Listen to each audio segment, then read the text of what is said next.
대한민국 국민 모두가 승리하는 그날까지. 안녕하십니까, 알뜰맨입니다. 제가 만약 전문가라면 여러분들께 어떤 주를 추천해주면 좋을까 라고 생각을 했었을 때 가장 적합한 주식이 이 주식이다 라는 관점으로 여러분들께 알려드리고 싶은 종목입니다. 하지만 지금 당장 여러분들께 두산 밥캣을 사십시오 라고 이야기를 하는 것은 절대 아닙니다. 언제 두산 밥캣을 매수를 하면 좋을지에 대해서 함께 고민을 하고 공부를 했으면 좋겠다 라는 생각에서 여러분들께 오늘 두산 밥캣에 대해서 말씀을 드리고자 합니다. 두산 밥캣은 인프라 법안에 관련된 관련주로서 주목을 받고 있습니다. 2021년도 12월 20일 날 인프라 법안이 무산될 위기에 처해졌을 때 주가는 5% 급락한 모습을 보여주었습니다. 그럼 인프라 법안이 통과되면 올라가겠네? 라는 생각이 들게 되는 것이죠. 실질적으로 주가 변동의 추이를 보면은 2021년도 11월 5일 같은 경우에는 1조 2천억 달러 규모의 인프라 법안이 상원에 통과가 되었습니다. 하지만 2021년도 12월 20일 날에는 조맨친 의원의 반대 의견에 따라서 인프라 법안이 무산될 위기에 처하게 되었습니다. 특히 21년도 6월 부근에는 인프라 정책 합의에 의해서 두산 밥캣이 강세를 보일 때도 있었습니다. 인프라 법안이 통과가 되느냐 무산이 되느냐 이런 관점에 따라서 주가의 변동이 있었다 라는 것을 우리가 확인할 수가 있었습니다. 물론 최근에는 국채금리 상승으로 인해서 경기민감주가 올라가는 부분이 있기 때문에 이런 부분으로 올라간다 라고 보시면 될 것 같습니다. 그럼 두산 밥캣의 매출 비중은 어떻게 될까요? 두산 밥캣은 컴팩트 이퀴먼트 소형 장비가 88.7%로 가장 많은 판매 내역을 보였습니다. 포터블 파워와 같은 대용량 파워는 5% 차지를 했고 산업 차량 같은 경우에는 6.3% 매출 비중을 차지를 했습니다. 3분기 실적 발표 이후의 리포트들에 대해서 말씀을 드리겠습니다. 먼저 2021년도 11월 10일 IBK투자증권의 리포트입니다. 4분기 매출액과 영업이익은 각각 13억 6,200만 달러, 전년도 대비해서 32%가 상승될 예정이고 영업이익은 1억 1,500만 달러로 전년도 대비해서 마이너스 0.5% 하락할 예정이라고 합니다. 영업이익률은 8.4%로 전년도 대비해서 마이너스 2.7% 하락할 예정이라고 합니다. 매출액은 주요 시장 회복과 산업 차량 편입 효과가 이어질 것으로 전망이 되고 영업이익률은 원재료비 및 물류 상승 등의 영향이 이어질 것으로 예상이 된다라고 합니다. 2022년도 매출 전망 같은 경우에는 매출액은 58억 달러, 즉 전년도 대비해서 17% 상승이 되고 영업이익은 5억 6,100만 달러, 즉 전년도 대비해서 11% 상승할 것이다 라고 전망을 했습니다. 영업이익률은 9.7%로 전년도 대비해서는 마이너스 0.5%를 기록할 것이다 라고 전망을 했네요. 이 상승률에 대한 원인으로는 이연된 경기 회복에 대한 수요가 반영이 되고 미국의 인프라 투자에 대한 수혜를 받고 낮은 판매 재고 상황과 그리고 신제품 판매의 호조세가 이어지고 신사업 차량 실적의 연간 반영과 수익성이 회복이 되며 하반기로 갈수록 긍정적인 실적 모멘텀이 이어질 것이다 라고 이야기를 했습니다. 다음 2021년도 11월 19일 날 메리츠증권의 리포트입니다. 북미 시장 자체의 컴팩트 부분은 농경 장비 판매 호조와 유료존의 건설 지표 개선으로 2022년도에도 지속이 전망될 것이다 라고 전망을 했습니다. 이 컴팩트 부분 같은 경우에는 두산 밥캣의 총 매출의 95%를 차지를 하고 있는데요. 이 시장 자체가 커진다라는 것은 두산 밥캣의 긍정적인 실적 전망을 안겨줄 것이다 라고 이야기를 하고 있는 것과 같습니다. 하지만 중국 시장의 실적을 입증해야지 2022년도의 영업이익률이 9.6%가 될 수 있다라고 이야기를 하고 있습니다. 2022년도에 산업 차량의 시너지가 가시화되면서 동종업계 대비 차별성을 부각할 수 있을 것이다 라고 이야기를 했습니다. 다음은 2021년도 12월 23일 날 대신증권에 대한 이야기입니다. 2021년도 4분기 실적 전망은 매출액은 1조 5,842억 원으로 전년도 대비해서 15% 상승이 될 것이고 영업이익은 1,542억 원으로 전년도 대비해서 118% 상승을 할 것이다 라고 전망을 했습니다. 컨센서스 대비해서 매출액은 5%, 영업이익은 15% 상회를 하는 서프라이즈가 나올 것이다 라고 이야기를 했는데요. 환 효과를 제외했을 때 매출액 성장률은 전년도 대비해서 13% 성장할 것이다 라고 이야기를 했습니다. 매출액은 공급망에 대한 차질, 산업 차량 선적 지연 등에 대한 이런 문제가 일부 감소가 될 것이고, 딜러 재고는 1개월 내로 역대 최저치를 기록하고 있으며 수요는 역대 최고치라고 합니다. 하지만 공급망 병목 형상 해소가 관건이라고 하네요. 지금 현재는 판가 인상 효과가 더디게 반영 중이며 2022년도에는 미주 지역 연간 마케팅비 관련 일부 일회성 환입이 예상이 된다라고 합니다. 마케팅 비용에 대한 일회성 비용이 들어갈 것이다 라고 이야기를 하는 건데요. 본격적인 이익률 개선은 2022년도 하반기부터 라고 이야기를 하고 있습니다. 두산 밥켓은 미국 주요 인프라 법안의 수혜를 받을 것이며, 지금 현재 후속 법안 지연의 우려는 2022년도의 성장과는 무관할 것이다 라고 이야기를 했습니다. 2022년도에는 미국 주택시장의 호황과 GME, 즉 여기서 GME는 농업과 조경용 장비라고 보시면 됩니다. 이 농업과 조경용 장비의 수요가 계속적으로 지속되고 있기 때문에 2022년도에 시장 전망을 긍정적으로 바라본다 라고 이야기를 했습니다.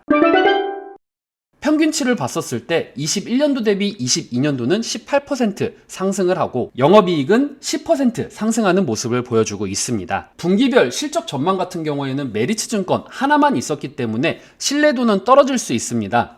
1에서 2분기는 마이너스 5% 성장률을 보이고 2에서 3분기는 마이너스 6%, 그리고 3에서 4분기는 마이너스 14%의 성장률을 보이고 있습니다. 이 영업이익의 성장률로만 봤었을 때는 두산밥켓 사면 안 되는 거네? 라고 저한테 역으로 질문을 할 수 있을 것 같다 라는 생각이 드는데요. 맞습니다. 저의 투자 방식만으로 봤었다면 저는 해당 주에 대해서 말씀을 드리지 않았을 겁니다.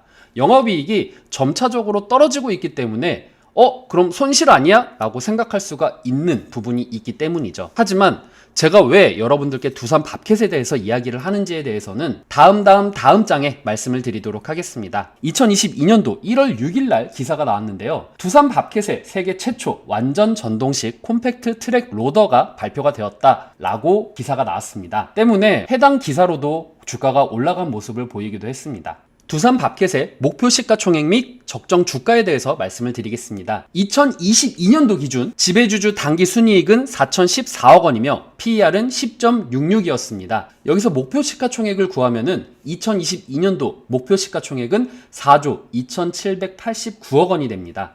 2022년도 1월 6일 날 기준으로 했었을 때 현재 시가총액은 4조 3,207억 원이 되는데요. 목표 시가총액보다 위에 있는 모습을 보여주고 있습니다. 적정 주가를 구하면요, 목표 시가총액에서 발행주수를 나누니 42,683원이 나오는데요. 오늘 기준으로 해서 43,000원이 나왔기 때문에 지금 현재 적정 주가보다는 조금은 비싸구나 라는 것을 확인할 수가 있었습니다. 알뜰맨, 그럼 지금 두산밥켓 사도 되는 거야? 라고 이야기를 하실 텐데 제 대답은 아니요 입니다. 물론 4분기에 대한 컨센서스 상회에 대한 기대감은 분명히 있습니다. 해당 리포트와 같이 컨센서스가 상회가 된다라고 하면은 당연히 두산밥켓은 상승에 대한 모멘텀을 가질 수 있을 것입니다. 그리고 2021년도에 대한 4분기 영업이익이 3분기 대비해서 높게 나오기 때문에 내가 4분기 영업이익에 대한 실적까지만 가져가겠다라는 분들은 단기적으로 취해도 상관없다고 생각을 하지만 내가 인프라 법안에 대한 수혜까지 가져갈 것이다 라는 분들에게는 지금은 아니라고 생각을 하고 싶습니다. 왜냐면은 첫 번째로는 조맨친 의원이 어제까지의 스탠스는 바이든과 이야기를 하고 있지 않다라는 부분이었습니다. 조맨친 의원이 입을 열지 않는 이상 미국의 특성상 바이든의 인프라 법안을 밀어붙일 수도 없는 노릇이기 때문에 조맨친 의원이 어떤 입장을 밝힐 것인가 라는 부분에 기추가 주목되고 있는 실정입니다. 또한 10년물 국채금리 채권 수익률도 봐야 됩니다. 이 국채금리가 상승되는 시기에 맞춰서 두산밥켓이 움직이는 모습을 보여주고 있는데요. 10년물 국채금리 채권 수익률의 주봉과 그리고 두산밥켓의 주봉을 기간을 맞춰서 비교 분석을 해봤더니 비슷한 흐름을 보여주고 있습니다. 이 국채금리가 상승을 한다는 것은 경기가 좋아진다는 것이고, 이 경기가 좋아지게 되면은 경기 민감주들이 상승을 하기 때문인데요. 두산밥켓 같은 경우에는 미국에 납품을 하고 있는 기업이기 때문에 가장 밀접하게 따라가고 있는 모습을 보여주고 있다 라고 생각이 들고 있습니다. 10년물 국채금리 수익률이 지금 현재는 저는 고점이라고 생각을 합니다. 경기에 대한 악재가 아니라 주식시장에 대한 악재가 발생되었을 경우에는 상대적으로 10년물 국채 금리 수익이 올라가는 100% 그런 건 아니지만요. 이런 경향들이 있기 때문에 지금 현재 두산바켓을 사게 되면은 10년물 국채 금리가 떨어질 경우에 두산바켓도 같이 떨어질 위험성이 있다라는 관점에서는 저는 지금은 아니라고 생각을 합니다. 물론 금일 연준 회의록에 대차 대조표 축소 공개에 따른 국채 수익률이 상승이 되었습니다. 경기는 좋아질 수 있겠지만 자금이 흡수된다라는 점은 위험자산, 즉 여기서 주식시장이 될 텐데 위험자산에는 악재가 되는 부분이기 때문에 이런 부분들도 우리가 꼭 체크를 해야 된다라고 생각을 하고 싶습니다. 물론 오늘은 이럼에도 불구하고 두산바켓이 0.94% 상승한 모습을 보였는데요. 이 상승의 이유는 오늘 발표된 세계 최초 완전 전동식 콤팩트 트랙 로더가 발표된과 동시에 국채 수익률이 올라갔다라는 부분이 상승의 원인이 되었다라고 얘기를 드리고 싶네요. 매수의 시기는 언제가 될까요? 라고 이야기를 했었을 때 솔직히 말씀드려서 저 알뜰매는 전문가가 아니기 때문에 여러분들께 차트가 어때서 얼마에 사서 얼마에 팔아라 라고 이야기는 못 드립니다. 그럴 실력도 안 되고요. 그래서 제가 드릴 수 있는 말씀은 지금 현재 조맨친 의원이 바이든 대통령과 합의를 하고 있지 않기 때문에 인프라 법안이 통과되지 않고 있으므로 조맨친 의원과 바이든의 합의가 이뤄질 때 그리고 국채 수익률이 하락을 해서 두산바켓의 가격이 내려갔을 때 그때가 저는 매수 시기라고 생각을 합니다. 국채 수익률이 점차적으로 하락을 하고 조맨친 의원의 입장 태도가 조금씩 바뀌게 될 때마다 여러분들께서 분할로 접근 대응을 하시면은 인프라 법안이 통과됨에 따라서 두산바켓이 긍정적인 모멘텀으로 여러분들께 좋은 수익을 안겨줄 수 있을 것이다 라는 말씀을 드리고 싶습니다. 해당 기사에 따르면요, 이번 예산안 통과로 본격적인 인프라 공사가 이뤄지면 건설 장비 수요도 함께 증가될 것으로 전망이 된다 라고 이야기를 하고 있습니다. 특히 미국 소형 건설기계 시장에서 점유율 1위를 차지하고 있는 두산바켓은 대표 품목인 SSL, CLT를 전면에 내세울 전략이라고 하고 미국 수요 증가에 대해서 대비하고 있다라고 이야기를 하고 있습니다. 또한 인프라 법안의 예산안을 보면요, 육상, 도로 및 교량 건설에 1,100억 달러를 투자할 것이다 라고 이야기를 하고 있습니다. 이 교량이라던가 건설에 대한 부분이 비율 1위를 차지를 하고 있기 때문에 소형 건설 장비의 실질적인 수혜주인 두산바켓이 그만큼 수혜를 볼 수 있을 것이다 라고 이야기를 드리고 싶네요. 때문에 여러분들께서 내가 원하는 가격으로 내려왔었을 때 그리고 조맨친 의원의 입장 태도가 바뀌고 합의에 대한 흐름이 보일 때 그때 맞춰서 여러분들이 분할적으로 접근을 한다라고 하면은 투자를 하셨다면 그만큼 수익을 낼 수 있을 것이다 라고 이야기를 드리고 싶네요. 오늘 내용 괜찮으셨다 생각되시는 분들은 하단에 구독과 좋아요를 눌러주시면 제가 영상을 만드는데 큰 힘이 될 것 같습니다. 늘 여러분들의 성공 투자를 기원합니다. 시청해주신 여러분들 감사합니다.